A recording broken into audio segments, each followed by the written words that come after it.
Shut up and sit down.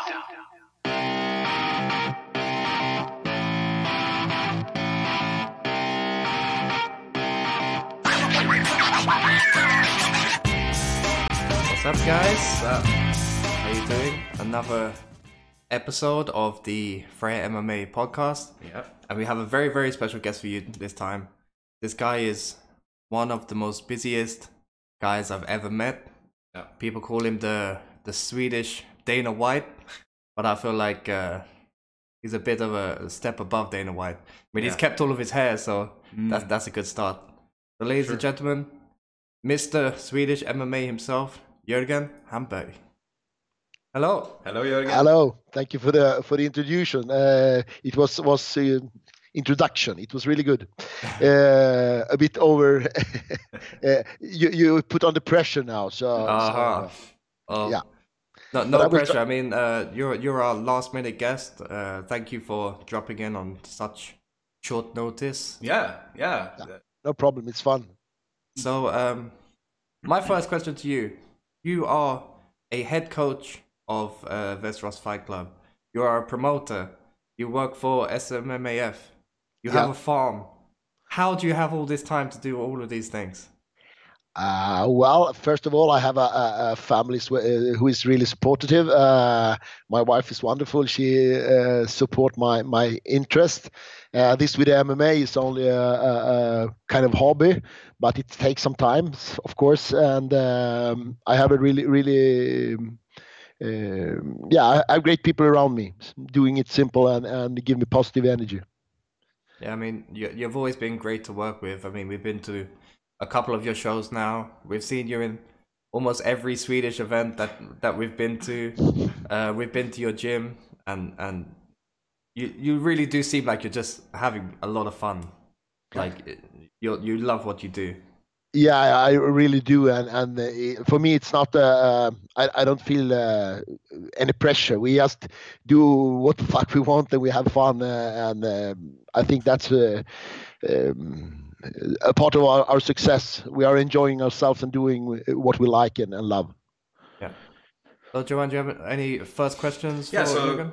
me not knowing very much about you or MMA, like what got you into MMA? Like, what's the foundation which you built your hobby on? Is it the coaching, or is it just a pure love for the sport? I've been into martial arts. I started boxing in 1983, so I love martial arts all my life. I like solitary sports also, but I have a hard time saying no. So it was like 2009. I was doing Brazilian Jiu-Jitsu, and the guys said we have to have an MMA class. You have the most experience from the stand-up game, so you're now our MMA coach. And I couldn't say no, and I was a bit of I was interested, so it started all there. And I hate doing a bad job, whatever it is. So I had to learn the sport and try to figure out how to be good at it. I wasn't from the beginning. I can promise you. So that's quite interesting. So you was asked to be an MMA coach without any actual MMA foundation. So you've done boxing and jiu-jitsu and all these other martial arts, and then you just put them all together and became an MMA coach. Exactly. And my involvement in the Swedish MMA Federation was because I didn't know anything about the Swedish league, the refereeing or the rules or everything. So I started being a referee then. I went to a course from SMMAF and learned to be a ref. And it really helps the coaching part, because when you're in it deeply, you see what you have to do or not supposed to do to win matches. Okay, so from what I'm gathering, coaching is your main focus, and the other things you're doing is sort of to be able to do that more, right? With the events and judging, so it's support of other fighters to be the best you can be at being a coach. exactly. Coaching is my main thing, to help the guys develop as much as they can, to get the best out of them, to help them to improve and make a career. I've always felt like these referee courses and lectures and stuff that SMMAF and other federations have put on. Excuse me, I'm losing my voice a little bit. That's why I sound so sexy this week.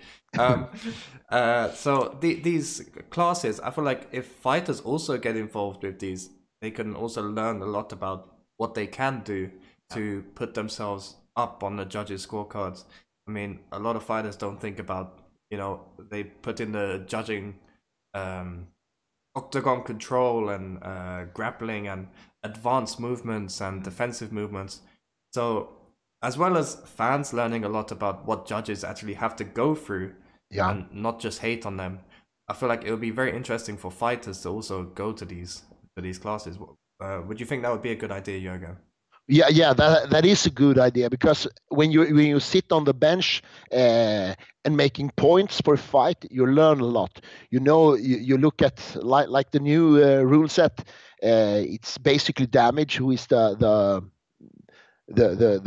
main factor. Yeah, the main factor for points. And earlier it was a lot of it was much more what you call it, contact based. Yeah, or fussy rules. You could you add a lot of points by taking down people, and you could have a lot of points by just controlling people, not dealing any damage at all. Now it's much more down to the real thing, I think, and I think this rule set is helping the sport to evolve. Yeah, I mean, you see a lot of people that the casual fans that would watch MMA and see someone do a nice 1-2, like a jab cross connection, and then the other guy will take him down, and then it's like, okay, the guy that's taking him down is now winning the round. It's not essentially like that.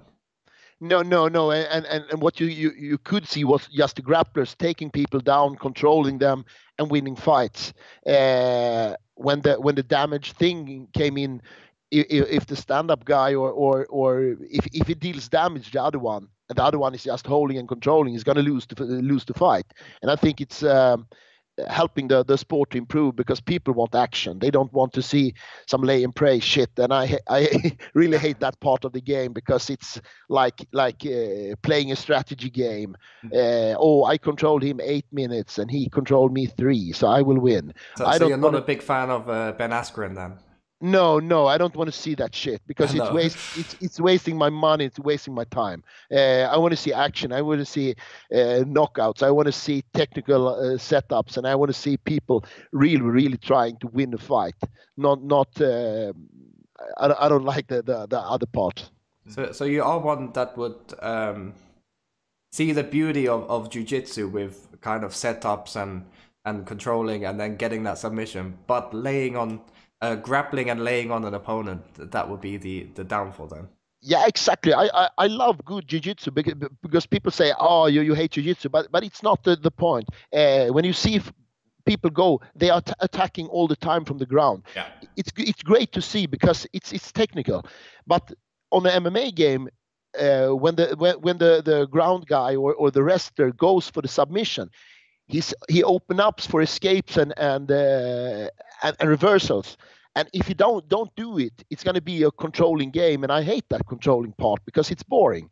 But if people go for submissions and really go for them, it's much easier for the other one to counter it, and it's going to be a good fight. Then it's going to be dynamic. Yeah, I thought about that a lot when we were at your event, that you were always on the ring when someone was grappling. You were always yoba, don't stop in your position, keep working. And I also noticed that the judges came in with the referendum, you have to show improvement. Yeah, because recently there's been a lot more stand-ups in MMA from inactivity on the ground as well. So I guess that's a good thing going forward. Yeah, I think the refs has this agenda that if nothing happens, you have to stand them up. Yeah. The controlling part is over. That era is over. So if you're into controlling and holding, change sport. Yeah. do something else. We don't like you in this sport. Yeah, there is grappling competitions that you can go to as well. So Yeah, exactly. There's another sport. Yeah.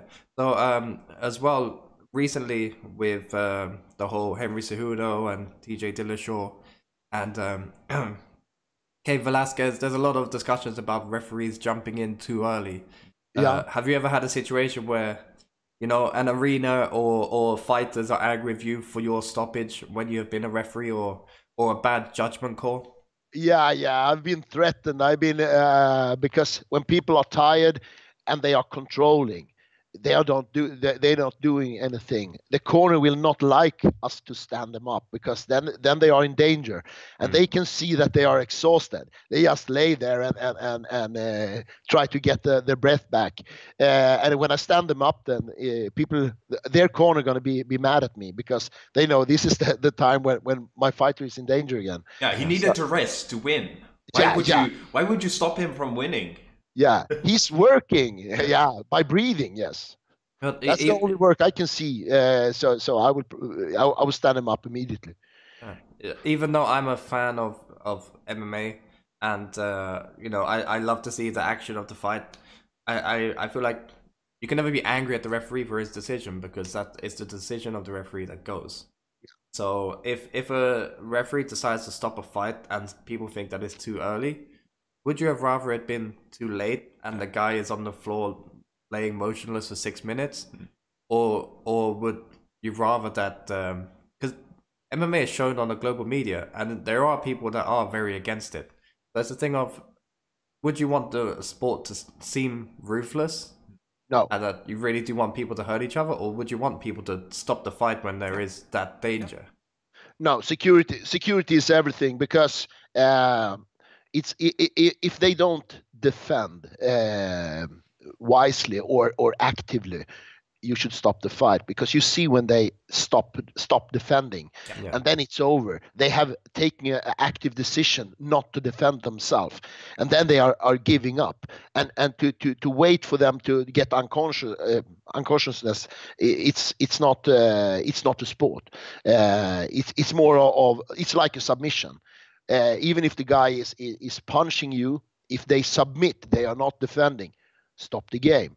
Yeah, exactly. I completely agree with the sentiment there, that this is a sport that requires 100% of your focus 100% of the time. And if the judge catches you off going at 50%, that means your arms aren't in the right place, right? No, it's even like you said about the vocal tap out. Yeah. When a guy was in a heel hook and he screamed out, the referee will stop it because of the safety of the fighter. He doesn't want the fighter to be sitting off for 3 months with a broken ankle or broken heel or anything like that. And then we have the psychological aspect of the game. It's like when I lose, I feel ashamed for my partners, my coaches, my friends, my family, and so on. So I have to say, oh, he stopped too early. I wasn't giving up any. I was just thinking a little bit, but everyone can see that he's not defending, and it's over. But it's in the human nature to find some kind of explanation about it wasn't like that. The judge was an idiot. Yeah. So you being a referee and now a coach, you have those moments when you are furious at the referee, but then kind of think back to yourself, you know, I could be in that spot of stopping the fight too early, and you're very invested. Yeah. What I hate is referees who aren't updated, who aren't interested. They are doing the work because of what? If you're interested, follow every MMA game you see. Sit there with a scorecard and work, improve your skills as a referee.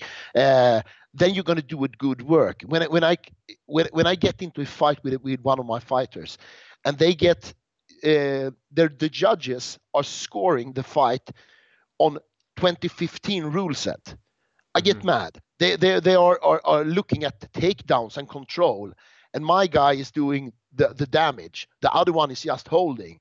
It's clearly a win. But then you can get a 30-27 from an idiot who hasn't the interest in the sport. He's just there to earn 2,000 Swedish crowns or something, and go back fat and happy. I hate it.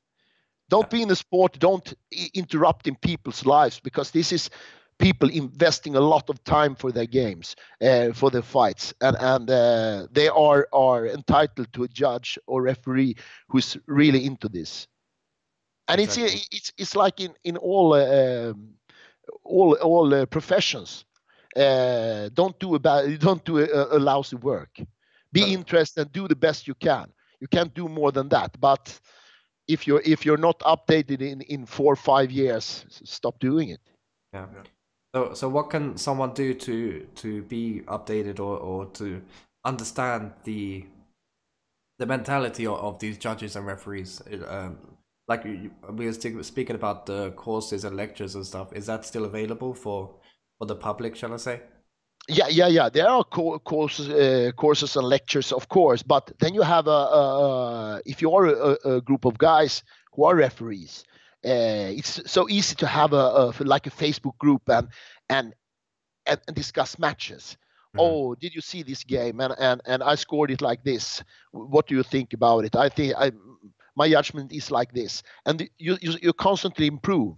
And if you add good guys in it who are skilled and top of the line in their duty, you're always going to improve and work for improvement.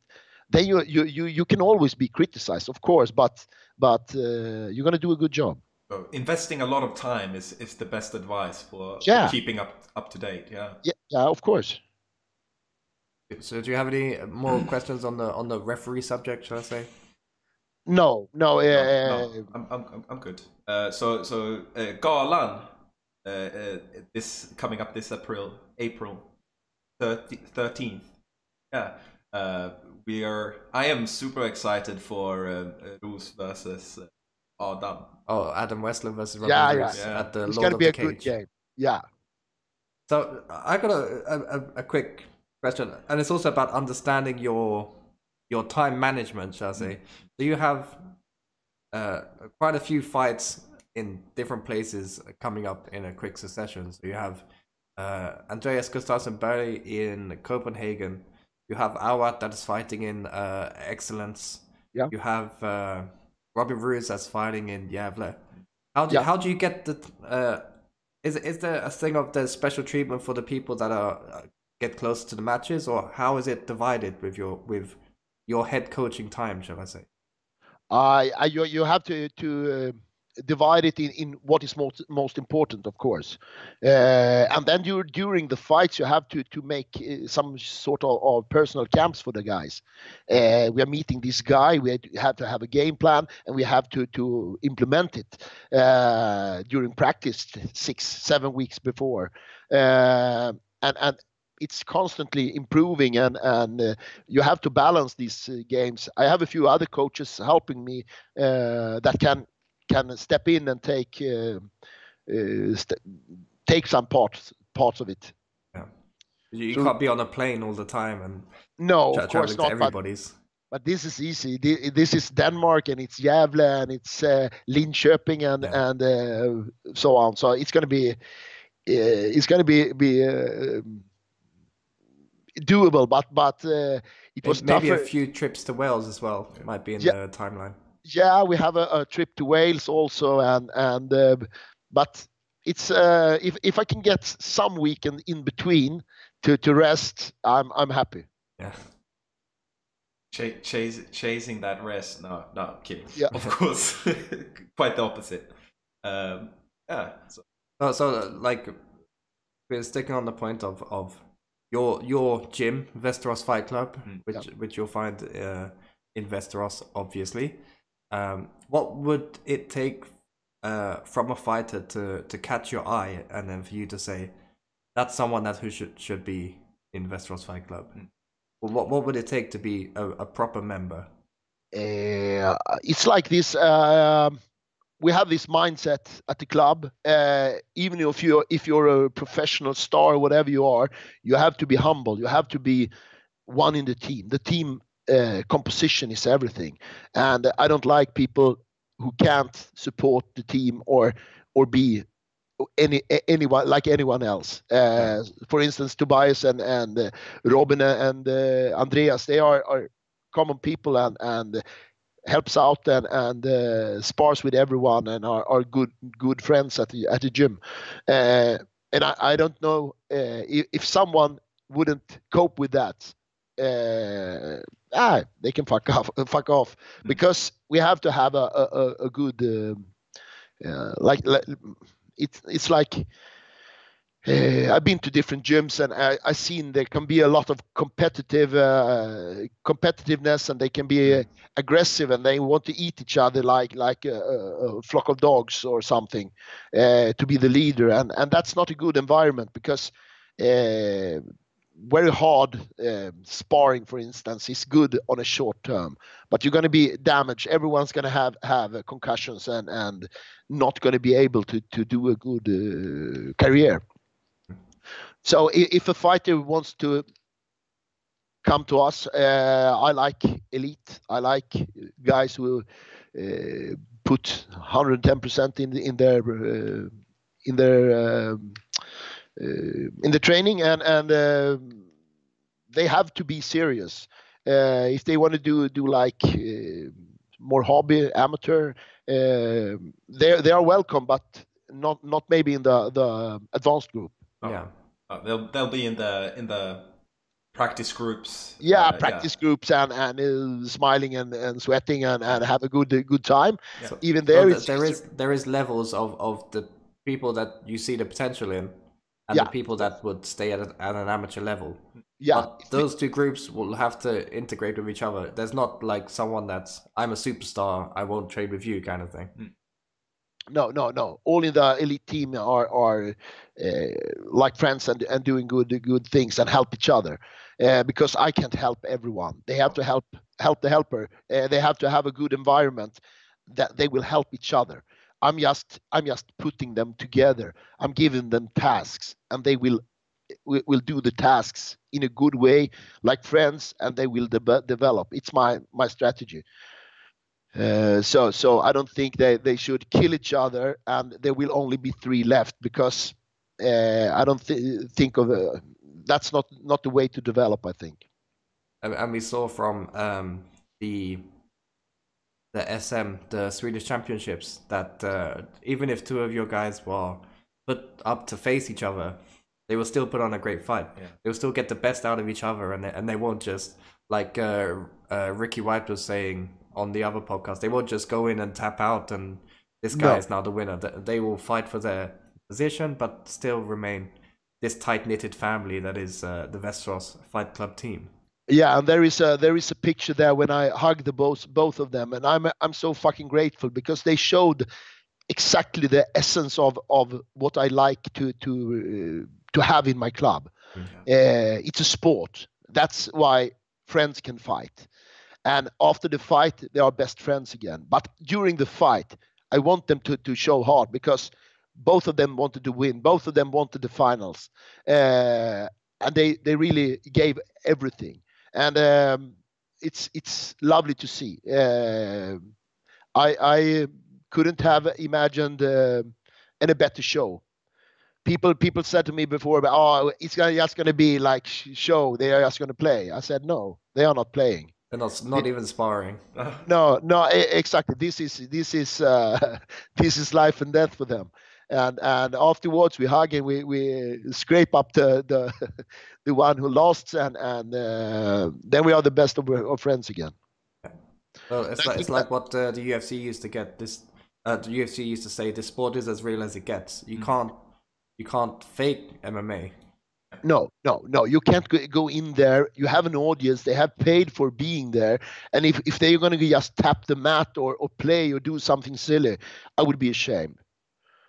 And I have higher expectations of my guy than that.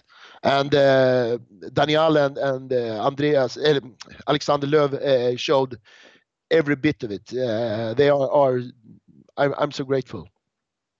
Would you say that you are a hard trainer when it comes down to the time to put pressure on your fighters? No, we always do. We always have a relation and we have a discussion about everything. I include the guys. I'm not a like dictator or something, but I hate when they are lousy. I hate when they are not giving everything. Because why should I invest my time in them if they are not investing the proper time in themselves? Yeah, exactly. It's ridiculous. But if they do, if they come to me and say, I want to give 100%, okay, let's do it. You're gonna get the most of me, and I can have some expectations on you guys. Because I've seen other people in this profession that you see that maybe they're in it to make money and put on the shows and everything, but you're really to the thing of building the name of Västerås Fight Club, getting MMA out there more. I'm sure you would love to see the amateur MMA in the Olympics, for example, and yeah, so you can really see that you're not in it for the fame or the money or anything else. You're in it to really push these fighters to their potential. Yeah, if you invest so much time and get so less, so small amount of money, if any, it would be a bad business. Yeah. So you can't make a business case of it because it's going to be bad every day. You can go picking cans or something. It's gonna be a better investment. You're going to be more wealthy of it. But money isn't it? It's like I want it to work. I want to make a good job in this, and hopefully I do. Yeah, it sure sounds like it. For me, this would be the proper way, like to raise someone up. The entire mentality that you're encompassing. It sounds really like you're on the right track to making people the best they can get, for sure. And one thing that I've seen with your fighters as well is they don't really tire like everyone else's fighters do. So they don't really get tired after the first round, and then it's kind of like in cruise control for the rest of the fight. So that was what made me thinking about, like, would you say that you're a hard trainer to the point of so if they are up for 3-minute rounds, you do 4-minute rounds in training, or if they're on 5 rounds, then you do 6 rounds. It's that kind of thing of if you put 110% in the training, 100% of the fight will be easy. Yeah, but it's not really the whole picture, because what I do is making a team, both in trainers and associated people surrounding the team. So we train hard. I want people to be they are going to be able to do 3 rounds in a high tempo, because it will kill the one who hasn't done their homework. But we have a Sport Performance Center. We have a guy called Patrick Rapp. He's like a personal trainer, and he's on a high level. So he does these teams for our elite guys. They got individual training programs to take them to the next level, and we do this periodic training. And this is like, I'm old school. I'm used to do this, what do you call it, milk acid until it's up to your ears, and you can't do anything more. But he has another way of doing the like explosiveness, the strength and the condition is divided, and it's not in my way to do it, and I see the improvement of the guys. Mm-hmm. So he's doing a great job with especially with the pros.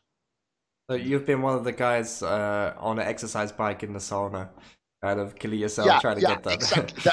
That's my 20 minutes more, and I shut the door and forced them to do it. It's more that way.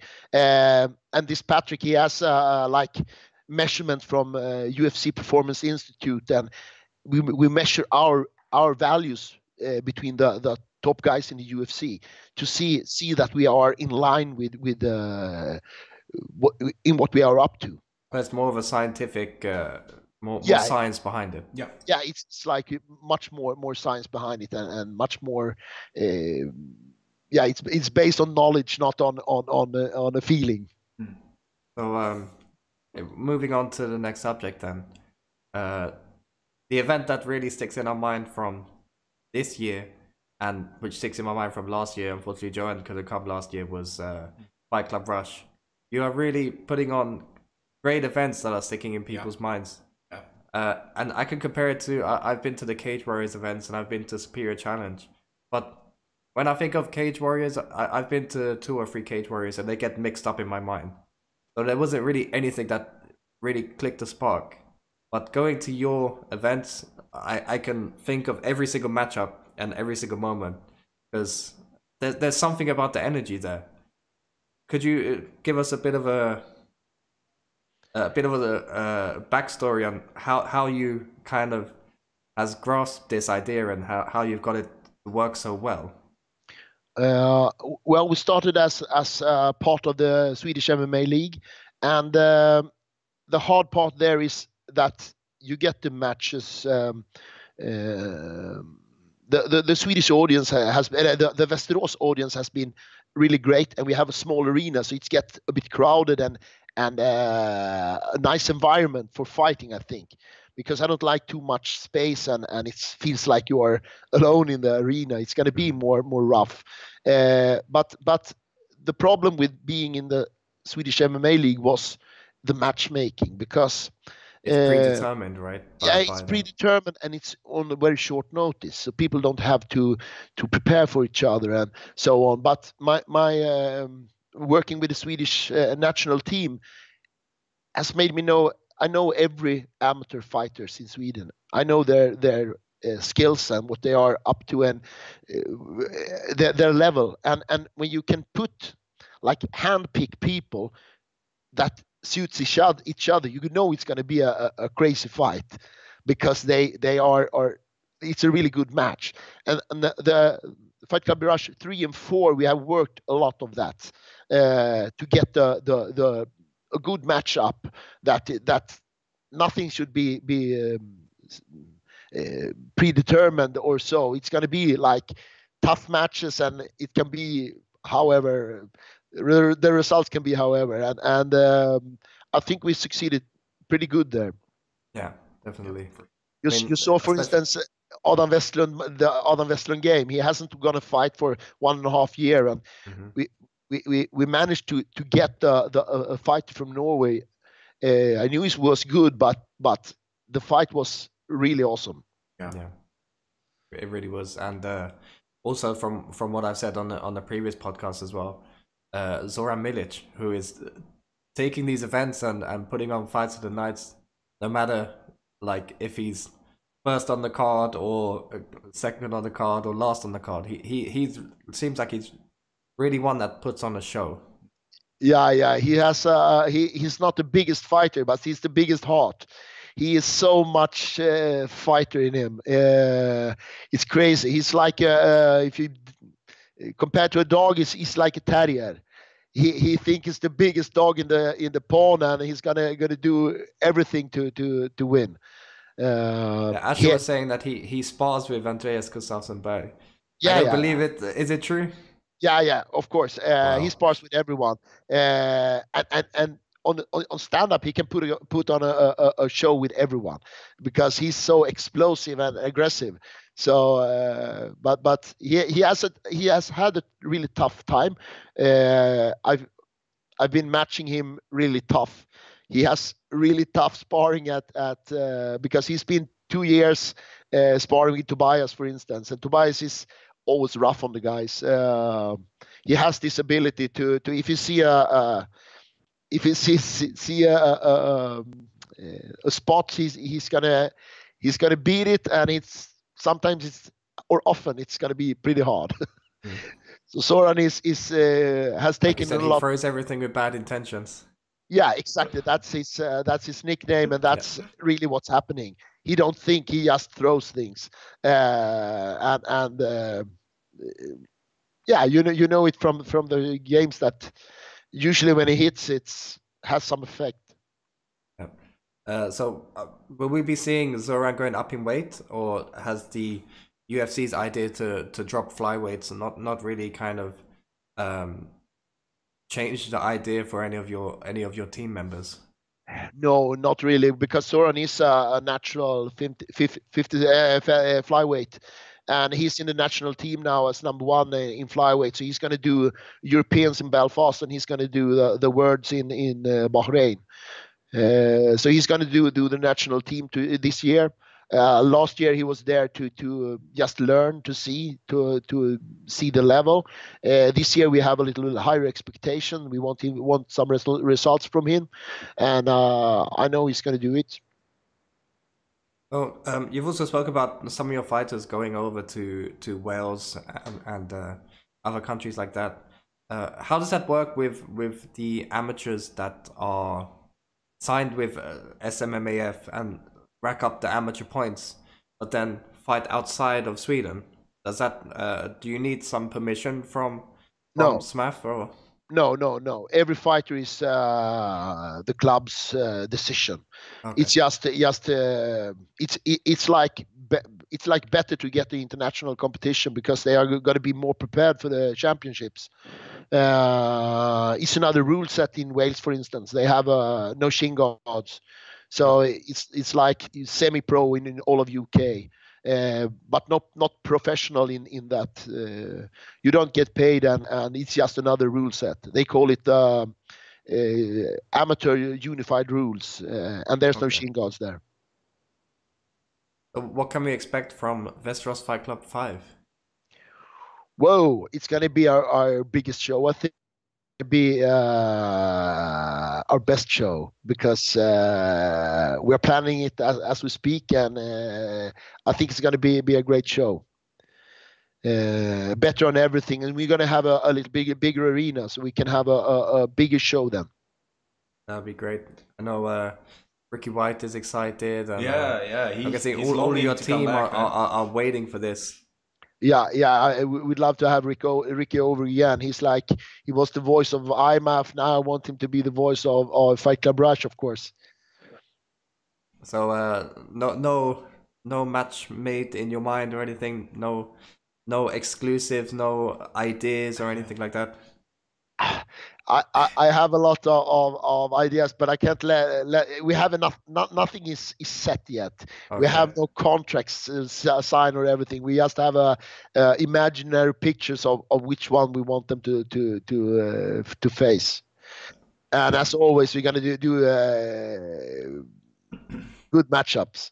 Yeah, I know that you're always saying that Tobias Harila is wanting higher opponents, high level opponents, and always wanting to up his game and maybe put the statement on the world to show that he is a superior fighter. So I've heard of a lot of people that has now come to me and said, so who is this Tobias guy? Like, what's so good about it? And I was like, the good thing about him is he wants to fight. Yeah, he loves to fight, and he has this... Sorry. He has this ability to end fights fast. So he's an interesting fighter, of course, because he's really explosive. And you can never see Tobias Harila fight ending in a lay and pray party. No. It will not happen. So we got that to look forward to, Fight Club Rush 5. That would be great. Yeah. And then also you traveling around the world. Or Europe at least, and before that we have a lot of interesting fights. I have 2-3 fights for Andreas Gustafsson planned. I have 2 for Robin planned, and I have 2 for Tobias also. So we have a few events because, as I said, my pro fighters, we are not following the 1 or 2 fights a year regular basis. We're going to do at least 5 this year. The guys wants more than that. And I guess if you're used to the amateur leagues and fighting like 5, 6, 7 times a year, then going pro it's nothing different really. Exactly. If they come back from a fight and they have no injuries, why wait 6 months? There's no point of it. Take the next fight and just dive into it. Speaking of injuries, how is there any update on Tobias? Is his hand healing up, and when will we see him back to training? He took off the plaster, so he's free. The hand is free now. It seems good. He's a bit It's a bit sore. It's not strong enough, of course. But he's training with the hand to get stronger.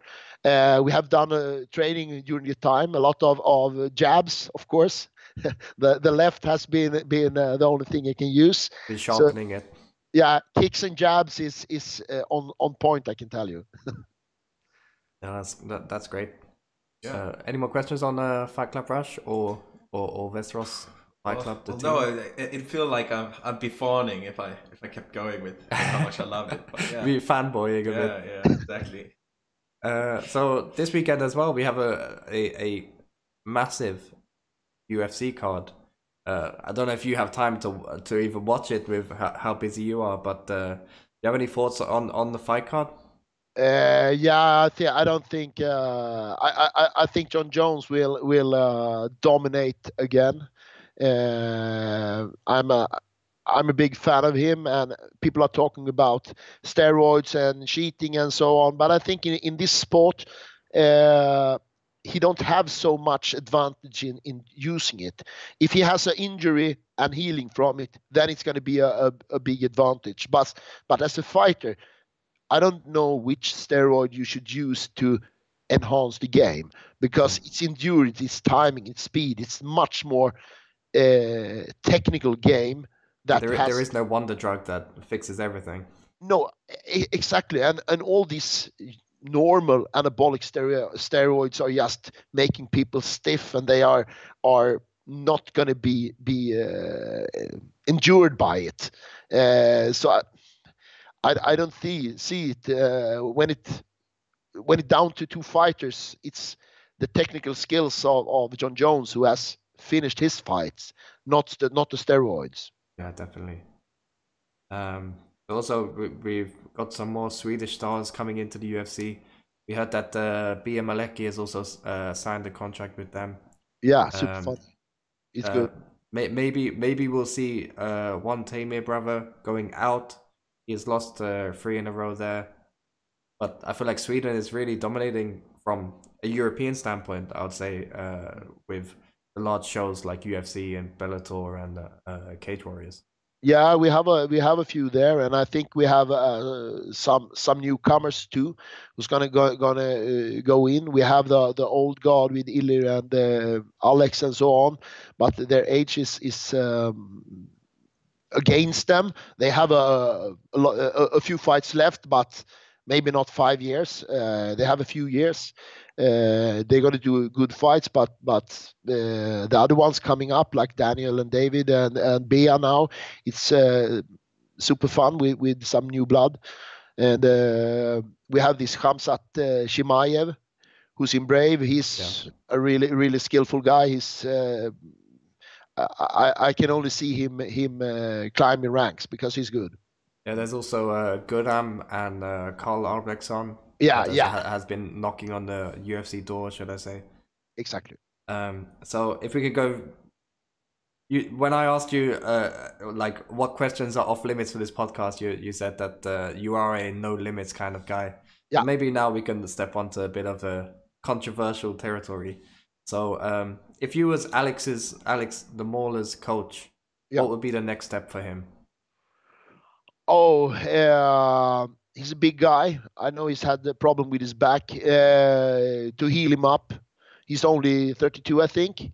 So go to the gym, get stronger, and heal up, and then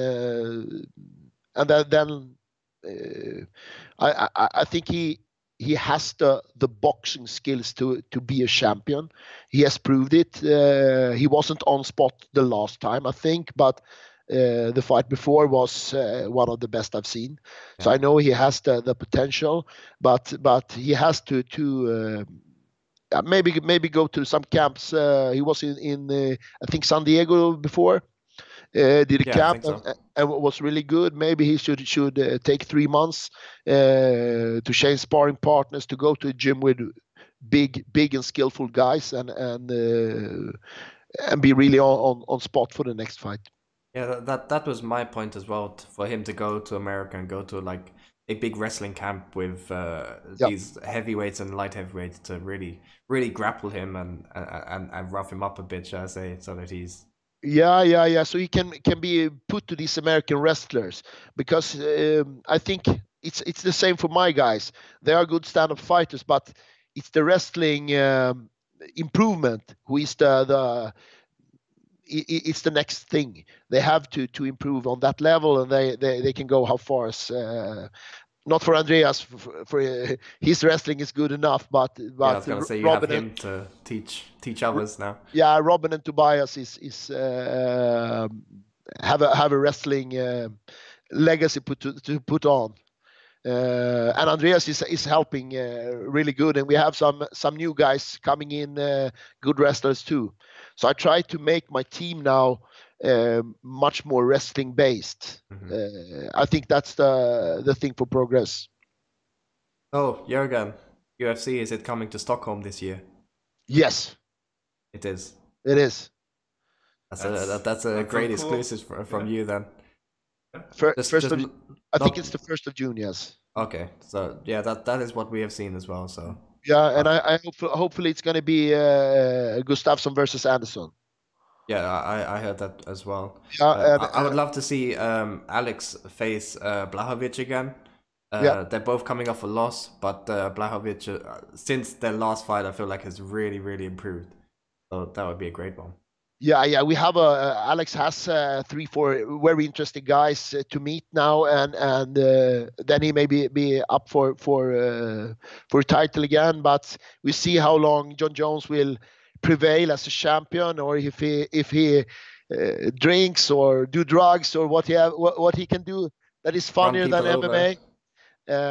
Because I think that's the only threat to put him off the throne is himself. Yeah, definitely. He's fucked up. Or his greed. I'm not sure. Maybe he'll go up to heavyweight to try and get that last fight with DC. Yeah, you can see him off season. He's pretty big then. So I think he could do it there. He has the length. Yeah, definitely. So last, I'd say controversial one. So we have Robin Ruiz versus Adam Iceland. Yes. Would you say that there is no beef there? Yeah, no. It's always some sort of beef. When Andreas went to us, it was probably a disappointment for them. I don't judge Andreas. My guys are entitled to go to which club they want, and I really encourage them to if they are not happy with me, try something else. Yeah. So I didn't actively took in Andreas like you didn't poach him.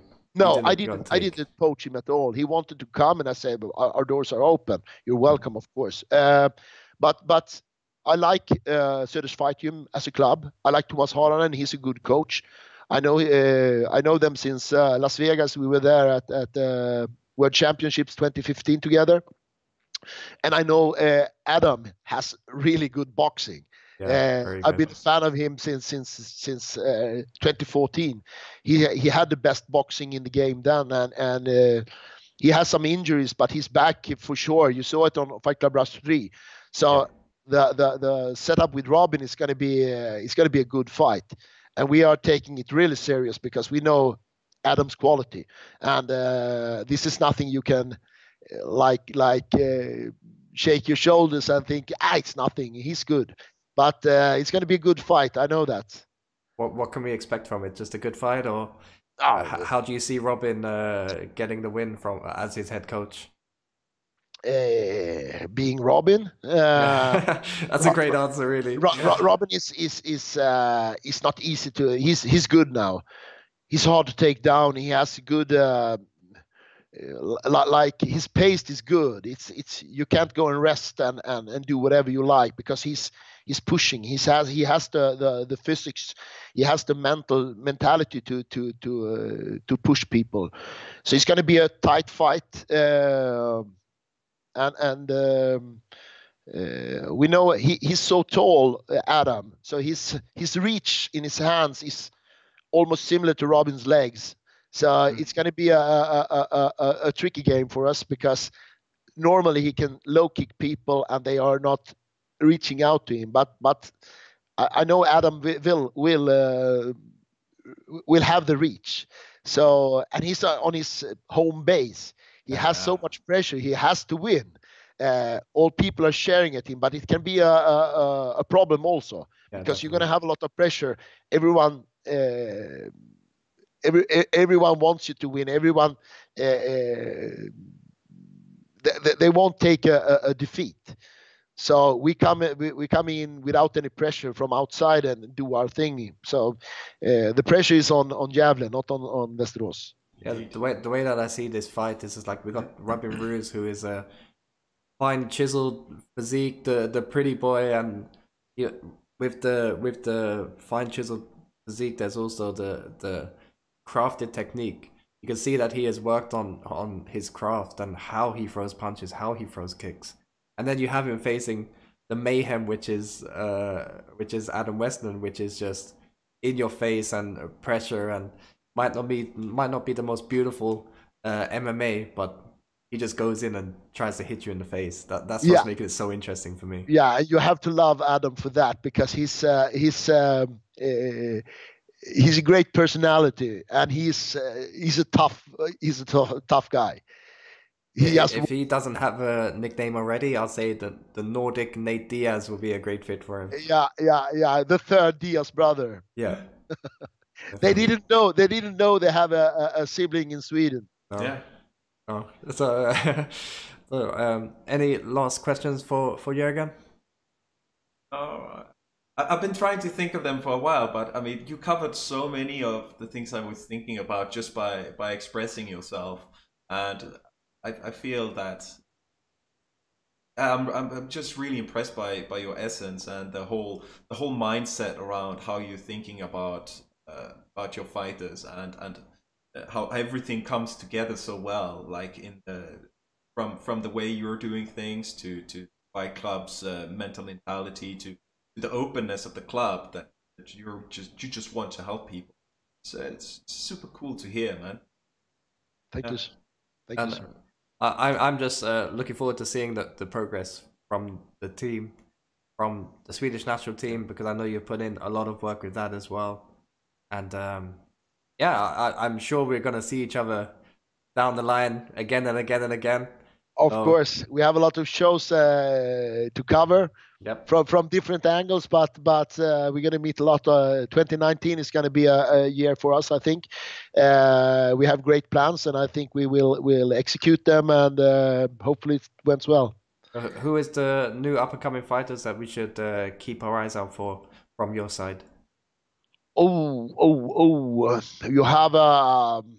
have a few. I think both Daniel and Alex will do good in the national team. Millie is just 18. She's improving on the ladies' side. She has the time for her. We have half Soren will always be Soren, and Awat Kosadi is coming. Yes. We're hoping to get him on the podcast very soon as well. He seems like he has a great story. He had a tough match the last time. He's going to do amateur at 61. So he was cutting to get down to 61 to try. And I come and tell him, I have a lightweight for you. I have a grappling lightweight, a purple belt. And he said, what? I said, fuck it. It's good. It's good knowledge. We take it. It's 2 weight classes up.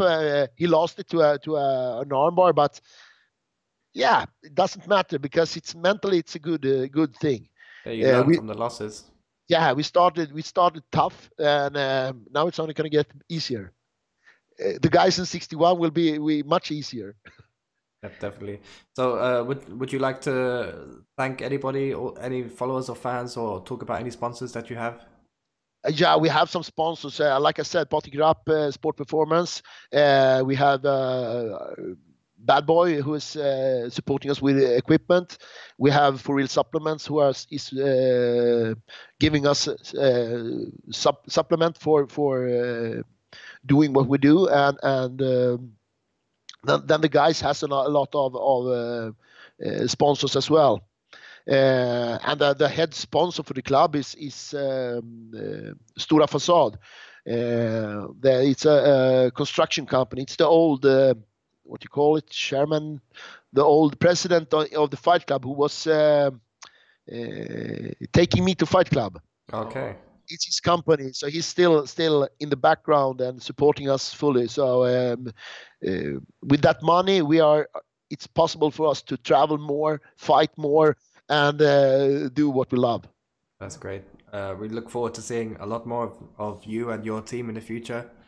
And yep, thank you for joining us once again. We will try to get noisy then. 2019. We've been so passive the past year. Yep. Yeah. So the World Västerås Fight Club is coming. Yep. Definitely. Yeah. Thank you for coming on, man. And I wish you a good weekend, and I hope you have a great time, man, till we meet again. And for everyone that's tuned in, thank you for joining us again. Yeah.